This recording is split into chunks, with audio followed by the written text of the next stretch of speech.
Welcome to Talkin Tobacco. I am your host, Bill, and on today's episode, I'm going to be talking about HU Tobacco's English breakfast, and then I'm going to get into a little bit about home blending and Frankenstein blends is what I kind of call them. It's not really home blending. I just been mixing a bunch of different tobaccos just to try to create this Frankenstein blend, and my thoughts on, doing that.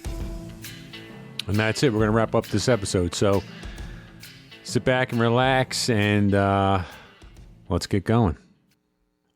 So the first time I heard about HU Tobaccos is when I had on a guest, Todd Sanzini, and I think he asked me the question, have you ever had any HU tobaccos? And I had never heard of it before. And he was telling me a little bit about it on that episode, but I really didn't know much about it until Smoking Pipes introduced that, or announced that they were going to be getting HU blends in. I guess before that, I don't know how you would get them. I guess maybe some of the European websites, or less known or less used sites that we use here in the States. And then I started watching a bunch of interviews and videos on these blends, and it got me interested in trying them, as you know, they always do. They always suck us in. So I was looking at the blends, and in my quest for trying to get back a little bit into English blends, because as you know, if you listen to this podcast at all, it's been a couple years since I've really been into any Latakia blends, any type of strong Latakia English blends. I've been smoking some blends that have very, very light Latakia, like GLP's Bankside, which is mostly a Virginia-based blend. But I wanted to see if I can find an English blend that was really, really light on Latakia, where I could still taste the Virginias pretty much. I'm sure you're thinking, well, why didn't just get some Early Morning Pipe by Peterson, formerly Dunhill? And I've thought about that. I've never had it, but when I watch reviews on it, it just seemed, I don't know. I think most people like Early Morning Pipe, but there's just some videos out there where people are just like, there's just nothing in here, no Latakia, which probably would work for me. But anyway, this English breakfast seemed to, intrigue me a bit. And I put an order in on Smoking Pipes for a few HU blends, and this was one of them. The other two are Virginia blends, no surprise there, and I'll get to those in another episode. But I wanted to give it a shot, and I wanted to see if I could find something that could get me back into English blends a little bit, at least in the wintertime here in the Northeast. So I gave this one a go, and I've had it now for a while. I actually got it back in October of 2024, and I've smoked a pipe bowl here and there, and then recently got back into it a little bit and started really trying other English blends that I had. It's kind of a weird story. It's like right when Christmas hit, it was like I think it was the next day, all of a sudden, I got this urge to smoke Prince Albert. So I have a tub of Prince Albert. It probably has 5 or 6 years on it. And this happens to me like once a year or twice a year, where all of a sudden I get this crazy urge. I don't know if you go through this, but I don't typically stray from Virginia blends, or at least I haven't the last couple of years.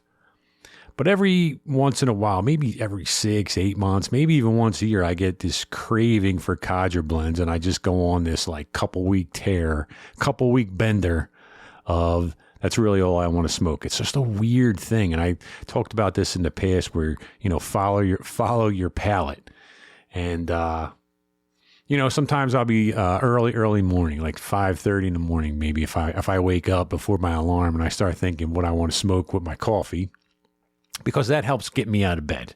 I don't know if you go through that, But when it's cold and dark and I don't want to get out of bed, I think, what gets me out of bed? I know, thinking about my pipe and coffee.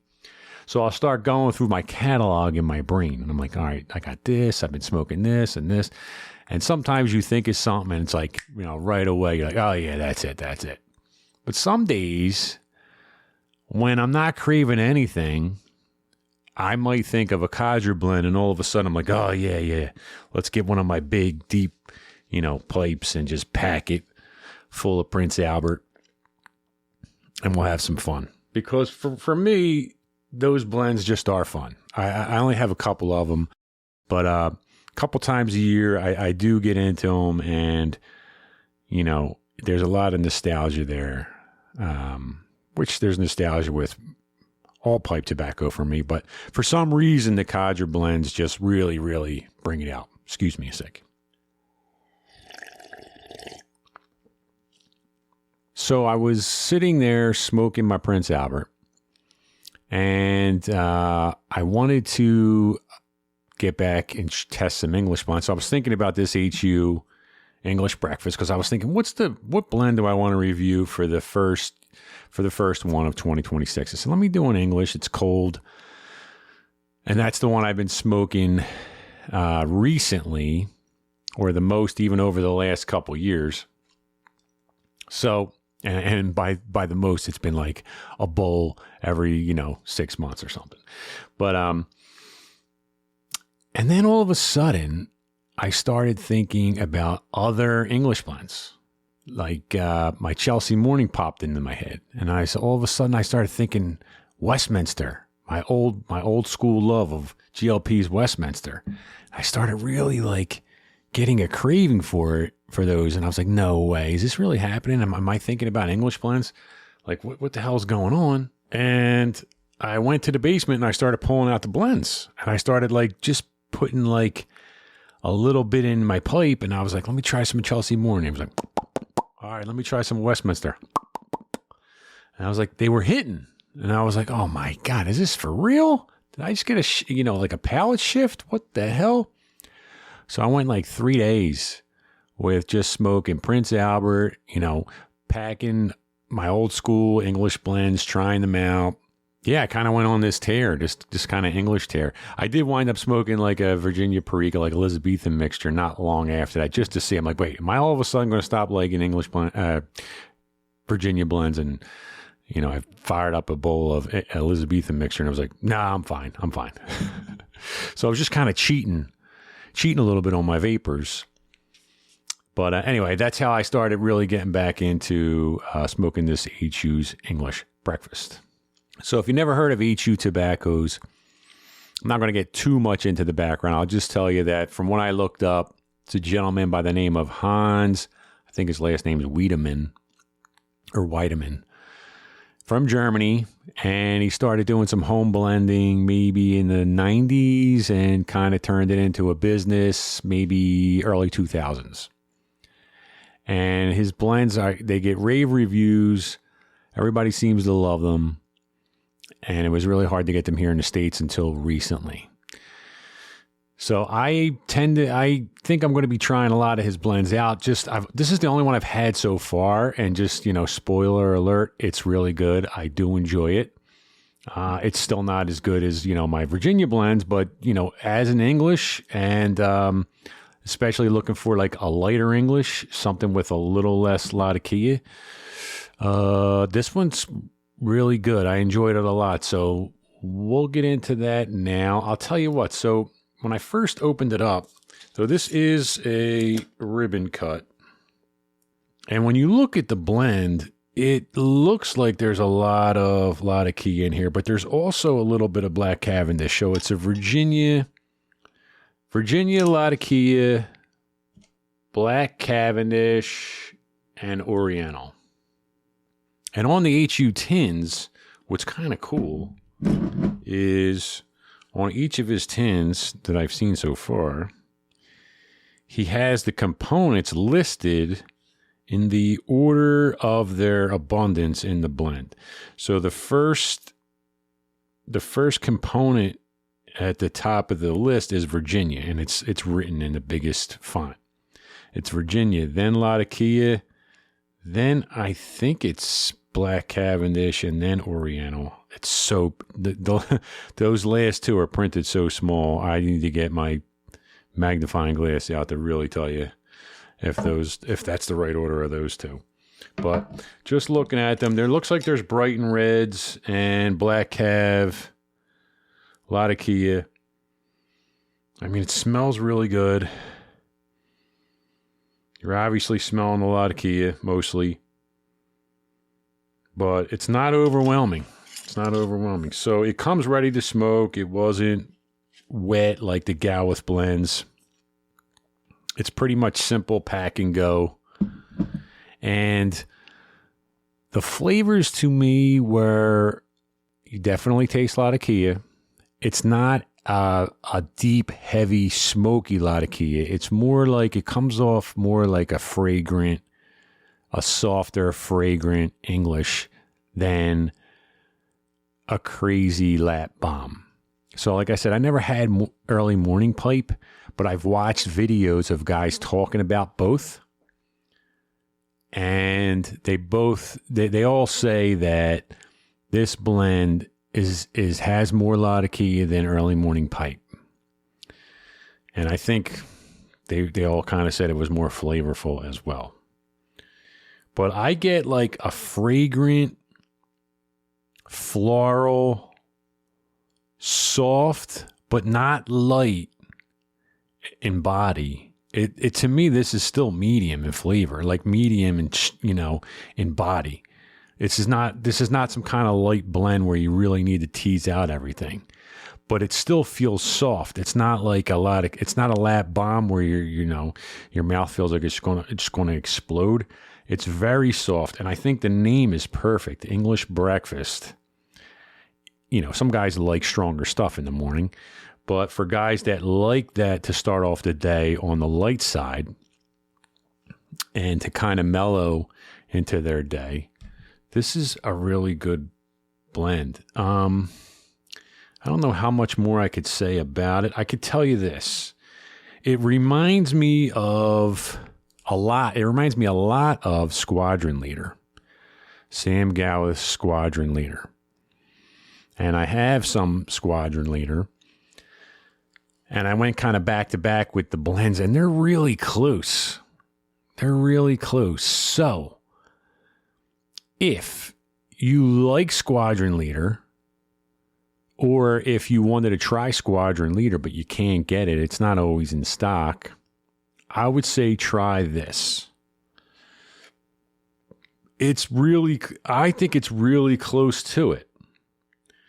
And I actually think I prefer this blend and Squadron Leader over the American English blends right now. Obviously, I haven't smoked every single one, but I've smoked a lot of them. I love GLPs. But I don't know. There's just something a little bit more mellow and floral with these than the bombs that we get normally, the lap bombs. So I even went back and smoked some Chelsea Morning that I used to think was light. I think in my review for Chelsea Morning on this one of my early podcast episodes, I talked about thinking it's more of a Virginia blend. It's not to me now anymore because I've been smoking a lot of straight Virginia and Virginia Perique, so that's not the case for me anymore. But it was then because I was smoking big, heavy English blends. But now that's more like, that's totally an English blend. This is obviously an English blend as well. But it's really kind of where I want to be. I don't really want to go too much stronger than this right now. Although I did try my GLP's Westminster, which was one of my first loves, and I was enjoying it. But that to me is so Oriental heavy that's just different. That's more, I got confused on this. I thought if you had more Oriental is considered a Balkan. I don't know if that's the case anymore. I was watching other videos where guys were saying that's, it might be the opposite, where if you have more Latakia, it's a Balkan, and if you have more Oriental, it's an English. I don't know, but I could just tell you that Westminster, to me, I think a lot of people, the Oriental shines in that one. And yeah, so I would say if you're looking for a light English, but early morning pipe is too light, you just want a little bit more, I think this is a great blend. You could tell the quality too. It's really same thing with Squadron Leader. Like if that doesn't have enough Latakia in it for you or not, you could tell that is quality blend. Now, to me, Squadron Leader is a little bit more what I call briny. It just there's something a little salty about that blend. I don't know if it's the location of where they grow the tobacco, if it's near the Irish Sea or whatever it is in northern England. I was kind of trying to look at that on the map and see, but it could be in my mind. But that to me seems a little bit more briny. But that's it. Other than that, they're really close. And what's funny is they don't look the same at all, really. But again, my Squadron Leader is probably 6 years old. So when I opened that up, everything kind of looked darker. It was all darker leaf. I'm sure that had something to do with age, I think. Because I don't remember Squadron Leader looking dark in the past. I remember it kind of looking more brights. But so there was that factor. But still, I mean, we're not talking about 20 years difference, So I would say if you like Squadron Leader but can't get it, or if you never had Squadron Leader and wanted to try it, I really like this English breakfast, especially if you're looking for a light English. It's tasty, it really is. So I'm going to continue to smoke that, and I'm going to dip back into English for January. I've already started, so I want to get back and smoke some Westminster. I got some Plum Pudding Special Reserve. I want to dig that out. I used to love Cornell and Deal's Star to East Flake. I think that might just be too much for me right now, but I might try it. But I have a little trick that I've been doing with these blends that I'm going to talk about in the next episode. So let me wrap up this.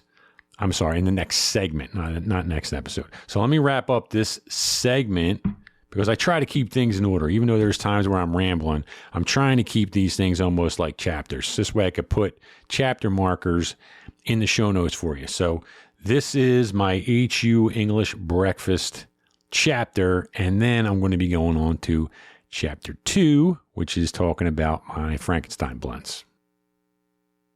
Frankenstein blends, as I call them. It just includes me mixing a couple different tobaccos, and I normally don't do this because my OCD bothers me too much, and I want to taste the blend the way it is, the way it was meant to be. But all of a sudden, as I mentioned at the top of this show, I started just grabbing my Prince Albert and crushing it. And a couple years ago, I mixed Prince Albert a couple times with some different things. I think I used 1792 flake, which is a Lakeland burley and Tonquin bean. And I had a couple bowls like that, and I mixed some Cobblestone Outdoor Hiking, which is a dark burley flake, like a premium dark burley flake. And I started mixing that with Prince Albert just to try to like give Prince Albert a little something different, a little bit more body, and to slow down the burn. And the ratios I typically use when I was mixing these flakes with Prince Albert it would be like 80% Prince Albert, 20% of the other blend. Because I was still interested in smoking Prince Albert, I just wanted to give it a little, because Prince Albert, I love it for a codger blend, but it could be a little bit one-dimensional. So I was like, what if I just add a splash of this or a pinch of that? So I was doing that from time to time. I got away from it, but like I mentioned, when I recently got back into Prince Albert, I started doing that again. And two of the tobaccos that I recently mixed with it was actually today. I used John Cotton's double pressed burley, in a 20% to 80% Prince Albert. And that was really good. I tend to, right now, I've only really mixed burleys, darker burleys with my Prince Albert, I think. But I have some other tobaccos I was thinking about trying, and I will try it, and I'll try to report back here, would let you know what I found. So if you're not familiar with John Cotton's double pressed burley, it's a cake of Virginia, Kentucky, and burley. So it's mostly burley with some Virginia and some dark fired. And they actually, I think they press it into a cake and then they roll it out and then they press it again. And that's where the double, that's where the double pressed name comes from. And that's supposedly, it supposedly kind of gives you like a more aged flavor right away. So it comes off like it's been more aged. So that was, I actually kind of like that on its own. And when I added it to the Prince Albert, it was nice because I got just hints of it and I really enjoyed that. The other tobacco that I've added so far, and I saw this on some videos on YouTube, was HH Pure or HH Latakia Flake. And I talked about HH Latakia Flake in an earlier episode. And I get this like pine needle or pine nut flavor in that blend. Now that's obviously it's a McBaron, so it's discontinued, but I actually have like 2 or 3 tins of it. So I got plenty. But it actually, but mixing it with Prince Albert helps me actually smoke it because I've been getting so far away from English blends that, you know, I might be just starting to mix them back into other tobaccos just to, you know, not waste them. Because I have this giant box of just all older English blends. And I'm like, instead of doing nothing with them, if I don't want to smoke them by themselves, if I could just sprinkle them into blends, at least I feel like I'm using them a little bit and it'll just bring that blend just a little bit something different. So that was really good. And that leads me into talking about why, and this might help new guys, and maybe it gives the veterans like, you know, some thoughts, because we all get stuck in our ruts and we all get stuck in our routines, and just sometimes it's cool or fun to hear, you know, some different ideas. So a couple Christmases ago, my brother bought me a tin of tobacco. Now, he knows nothing about tobacco, pipe tobacco, and he had no idea what I liked. So he walked into a cigar shop, most likely, and they were probably selling, you know, pipe tobacco. And he, you know, the guy, you know, the tobacconist helped him pick out something. He gave it to me for Christmas. I was super thankful. And I'm looking at the tin. I'm like, this doesn't interest me, and I'm not going to probably smoke it. Of course, I didn't let my brother know that. This is a few years back. And what it was McBaron's Virginia number 1 in a tin. And it was like a 3.5 ounce tin. So it's like, you know, kind of 2 tins, really. 2 of the 50 gram tins, right? So I was thinking, man, I'm never probably going to smoke this. I'll try it. It's a straight bright Virginia, and I really wasn't smoking them a few years back like I was, you know, like the next year I started really getting into Virginia. But I just had a feeling this was going to be too plain for me. But I'm looking at the date on it, and it was a couple years old then. So I didn't think nothing of it. I threw it into the cellar with a bunch of, you know, where the rest of my tobaccos are. And then recently, I would say maybe a year ago, I went and grabbed it, and now it had 5 years on it. So I'm trying it, and I'm like, oh man, this changed. I did smoke it at first, and then I threw it into the cellar. So I smoked it right then, had like maybe 3 years on it. Then it had 5 years on it. I was like, this looks darker, smokes a little bit better. I was like, oh, this is pretty cool. So I kept it out, but I started using it like as a mix, as a blend. So that's when I call my Frankenstein blends. I started to like grab stuff that I really wasn't that into, and then anything I wanted to add more Virginia to, I would just grab that jar, open it up, and I'd sprinkle in some aged, bright Virginia.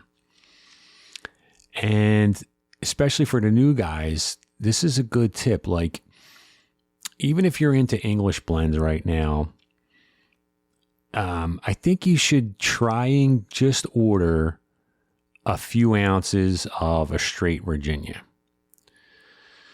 Because for number one, it's nice to put some age on, and maybe in a few years your palate shifts and you start getting into Virginias, and now you have something that's a few years old. Or you might want to mix some stuff. Like, let's say I remember a couple years ago, I got like the Burley series from Cornell and Deal. They're Burley Flake number 3 and Burley Flake number 4, which they're so strong that to even smoke those by themselves, I gotta have meals in my stomach, and I like to smoke first thing in the morning. So I could grab that Virginia number 1 and then just, put a pinch out for a pipe, and then grab one of those Burleys and just sprinkle it on, and I could smoke that, where I get hints of that blend, but it's mostly my bright Virginia. And I've been doing that more often. For example, even with blends that I love and I love smoking by themselves, like I've been talking about that Carolina Red Flake from 2022. That's so good. And it's a straight Virginia, but it's super spicy. Really, it's crazy how it doesn't have perique. And I've said this a million times. But some mornings I'm like, I want that flavor, but I'm like, it's almost too spicy for me this morning. I don't want to chill it out a little bit. So I'll grab that Virginia, that bright aged Virginia number 1 from McBaron, and I'll pull out like, a nice pinch and put that on my cutting board. I have a special cutting board just for tobacco. And then I'll just roll a little bit of, again, probably like in the 70-30, 70% bright Virginia, and then 30% of that Carolina Red. And I'll just mix them up, and then I'll pack my pipe, and that's like perfect. So doing that, it does two things. One, it could chill a blend out for me when I don't want the full effects of a blend. And the other thing it can do is stretch a blend. Because when I'm done that tin, I actually have one other tin, of it in the cellar. But when it's coming time to, like, when they're going to be gone, it's nice. You can just get hints of something and you could stretch it out. And you can use blends that you normally wouldn't smoke, and it's like you're not wasting it. You could still incorporate it with something else. So you should try that. If you haven't tried it, especially the new guys. And then, with your phone, you could keep it. There's a journal app on your phone, or just write it down, and, your different combinations of what you try, what you've liked, and the proportions. And there's guys out there that get these little tiny scales out, and they really measure them that way. I just kind of eyeball it. When I say 70-30, I'm just eyeballing. It's too early in the morning for me. I'm not doing that. But if I found a mix that I really liked, like, let's say I really did like the Prince Albert and the John Cotton's Burley. That's probably a bad example, because I think that Burley's a little bit pricier for what it is. But maybe I would, measure it out and then make 1 2-ounce jar or 4-ounce jar of something. Just ideas, guys. I'm just throwing out ideas here. But that's where I'm at with my Frankenstein blends. It's a lot of fun. And I am going to be trying a bunch of different blends with my Prince Albert. For example, one I thought of recently is HH Bold Kentucky.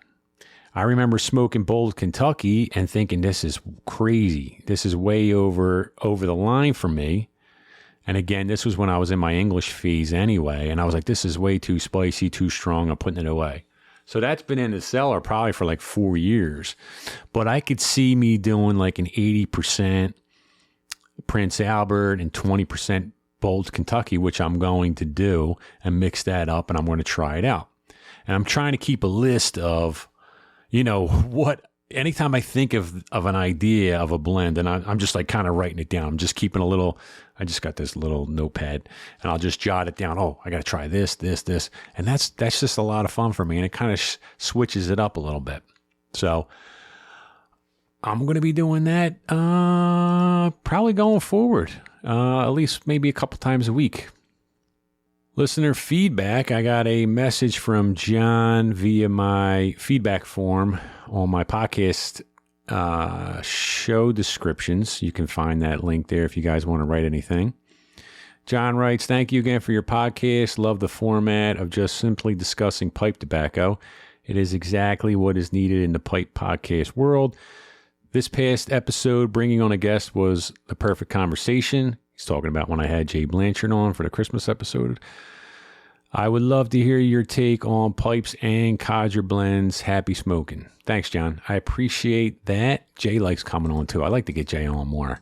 It's just hard for us to coordinate our schedules. I'll do pipes in another episode, and codger blends I talked about a little bit in this episode. You could tell I really like Prince Albert. I bought a tub of that, like I said, like 5 years ago, and I enjoy it. I really do. I've only had so far, I've had that. I've had a pouch of Sir Walter Raleigh, which I liked a lot, and I finished. I want to get more of that. And I have half and half, which I hated. I bought like a little baggie of that. I hated it when I first smoked it. I put it in the cellar, and then I've recently tried it over the last couple years, and I like it. So I smoked that as well. I like to mix that with some of my McBaron Virginia number 1 because it kind of, those flavors are a little bit, I get a little bit more of an aromatic flavors with the H&H, and it's got that cherry. So when I mix the McBaron Virginia, it kind of chills it out a little bit. But I always think there's a time and a place for a codger blend. They really bring a smile to my face. I get a kick out of it. And it's very nostalgic for me. I like to think about, years ago when the guys used to, that's pretty much what these guys were smoking back in the day in the early 20th century. So I do like that. I enjoy it a lot. The one I want to get, but it's funny. I see hit or miss reviews on, mostly hit, and I probably should ignore the miss reviews, but Carter Hall, I really want to try Carter Hall. I would love to get it in the pouch, and or they had those small boxes or whatever they had instead of getting the tub, because just in case I don't like it. The only thing that makes me nervous about Carter Hall is some of the reviews. They say, I love when they say chocolate. That's awesome. But they say it has, I saw Hobbits and Piper on YouTube say that there's kind of this like aspartame aftertaste, and that's a big turnoff for me. That would be a bummer. I can dig the chocolate. They say it's similar to Prince Albert, but I get this. I've heard that. I've heard a chemically taste towards the end. So that would be a deal killer, especially when Prince Albert doesn't have that. Prince Albert, to me, tastes more like tobacco and just maybe has this very, very light, I get like this hazelnut flavor with it. That's really good. It's very light. You got to sip for it. But the Carter Hall really intrigues me with their chocolate notes, but I'm really concerned about that. I would waste the whole tub if I taste aspartame. Like, I can't stand that flavor. So, if you're listening to the podcast, John, email me and let me know if that's the case. If you've smoked Carter Hall, do you get that aspartame? Or anybody that smoked Carter Hall, if you jump in the feedback forums, tell me if you get that aspartame flavor, because that would be a deal killer for me. Now, I do want to try it, and I don't mind buying the tub. It's only $30-something bucks. But I don't like wasting things. And if it's got that aftertaste, I don't know how I would even mix stuff in to try to get that out. But I'll get into pipes too, John, in another episode. I do enjoy pipes. I just feel like, to me, I'm not really a big artisan pipe smoker where I'm buying, these crazy expensive pipes from guys. I'm smoking Savinelli's and Petersons, and honestly, my favorite pipe, one of my favorites, or probably the favorite, the one I smoke the most, and the one I probably show the most on like my Instagram, anytime I do an Instagram reel or a story, is I smoke this little slightly bent pot from Stanwell that I got from Pipes and Cigars on sale for like $40. I don't know why, but that thing just smokes like a freight train. All my Virginias are fantastic. It has these thick walls. The walls are so thick, and it has the thinnest saddle bit that's so comfortable. And what's crazy is not only is it super thin, it's extra wide, which none of my Savinelli, well, one of my Savinellis has like a wide mouthpiece, but this one's thin and wide, like wider than my thumb. And I don't know, I have like big canines. So for whatever reason, this saddle bit just sits perfectly near my molars, near my canines. I don't know, it just works. And it just smokes like a freight train. But I'll get into pipes in another episode too. That's it for this episode, guys. I hope you enjoyed it. If you have any suggestions for episodes, please fill out the form. Feel free to hit me up through email or on the form or Instagram. I love hearing your feedback, and having somewhat of a conversation will be great. A little back and forth. I'm happy to do that. Keeps things interesting. Love hearing your perspective as well. Happy New Year, and I'll catch you in the next one.